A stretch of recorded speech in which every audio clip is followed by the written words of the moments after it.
പ്രശ്നങ്ങളൊന്നും ഇല്ലെങ്കിൽ കേരള സ്റ്റോറിക്കും ജവാനെന്ന അവാർഡ് കൊടുക്കുക, അങ്ങനെയുള്ള പടത്തിന് അവാർഡ് കൊടുക്കുക, ഇതുപോലുള്ള പെർഫോമൻസിന് കൊടുക്കണം. ഇതിനകത്ത് പല പ്രാവശ്യം പറയുന്നത് നടിപ്പൻ ചക്രവർത്തി എന്ന് പറയുന്നുണ്ട്. നടിപ്പൻ ചക്രവർത്തി തന്നെയാണ് ദുൽഖർ, ഒന്നും പറയാനില്ല. കിടില്ല അസൽ 100% ദുൽഖറോടെ ഇവിടെ എടുത്തു പറയുന്നത് ജെയ്സിൻ്റെ ബാക്ക്ഗ്രൗണ്ട് മ്യൂസിക് ജെയ്സ് ചെയ്തിട്ടുണ്ട്. ഒരു പക്കാ ക്ലാസ് സിനിമ സിനിമ ഇല്ല, ഒരു പക്കാ ക്ലാസ് അടിപൊളി.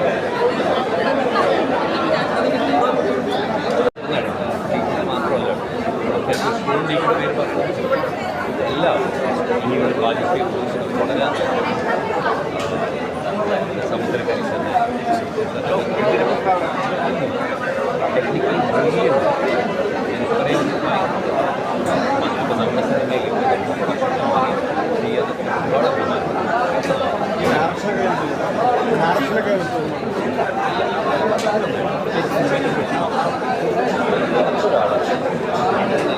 പേരൊക്കെ വായിക്കുന്നത് പിന്നെ ജെയ്സിനോടെ മ്യൂസിക് ഞാൻ അതാണ് ലാസ്റ്റ് പറയുന്നത്.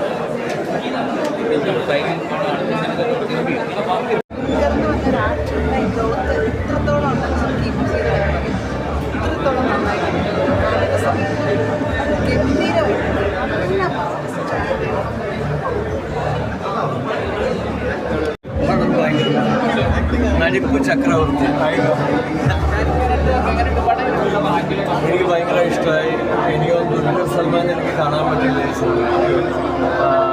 അതിഭീകര പെർഫോമൻസ് ആ സിനിമയുടെ ട്രെയിലറിൽ പറഞ്ഞ പോലെ തന്നെ ആ നടിപ്പ് ചക്രവർത്തി.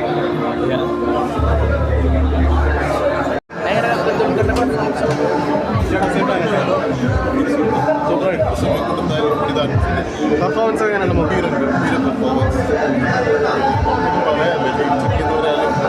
സിനിമയിൽ അഭിനയിക്കുന്നവരും ജീവിതത്തിൽ അഭിനയിക്കുന്നവരും കണ്ടിരിക്കേണ്ട ഒരു സിനിമയാണ്.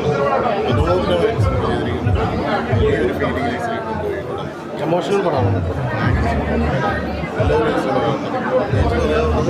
സിനിമയിൽ അഭിനയിക്കുന്നവരും ജീവിതത്തിൽ അഭിനയിക്കുന്നവരും കണ്ടിരിക്കണം. Thank you.